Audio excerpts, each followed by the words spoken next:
చెన్నైలో అండి నిన్న రాత్రి నుంచి వర్షం. రేపు ఎల్లుండి చాలా పెద్ద వర్షం వస్తుందంట. చాలా చోట్ల 16 సెంటీమీటర్ల వర్షం కూడా కురిసిందంట. మాకు ఏదో చిన్న జల్లులాగా పడుతుంది. 2 రోజులుగా బయటికి వెళ్ళే పని ఉండి వేరే విషయం మీద బట్టలే లేదండి. 2 లోడ్లు ఆగిపోయినాయి. ఇవాళ వేద్దామని చూస్తే వర్షం ఆగేలా లేదు. టీవీలో చూస్తే రేపు ఎల్లుండి ఇంకా పెద్ద వాన వస్తుంది, 5 రోజులకి కంటిన్యూగా వాన ఉందని చెప్తున్నారండి.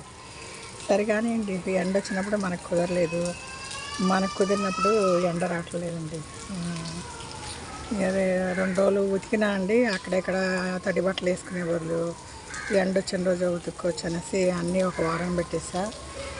వంట చేస్తానండి. ఇంకా వంట చేసేసి ఏదో ఒకటి చేయాలి అని ఒక తపనండి. వంట చేసి ముల్లంగి పులుసు పెట్టి ఆకుకూర ఫ్రై చేశాను. ఈరోజు మా వారు ఏదో బయటికి వెళ్ళే పని ఉందన్నారు. అది ముందు చెప్పొచ్చు కదా, నేను వంట అంతా చేశానంటే నాకు ఇప్పుడే గుర్తొచ్చింది అన్నారు. సరే అండి, పెద్దగా ఇద్దరికే చేశాను కదా, మా చిన్న అమ్మాయి మధ్యాహ్నం వస్తావా సరిపోతుంది, లేదంటే తన ఫోన్ చేస్తే వచ్చి భోజనం చేసి వెళ్తావా, లేదంటే పని చేస్తానికి ఇక్కడికి వస్తూ ఉంటుంది. ఫుడ్ ఏం వేస్ట్ చేయలేనండి, ఏదో ఒకటి సర్దిరి పెట్టేసుకుంటా.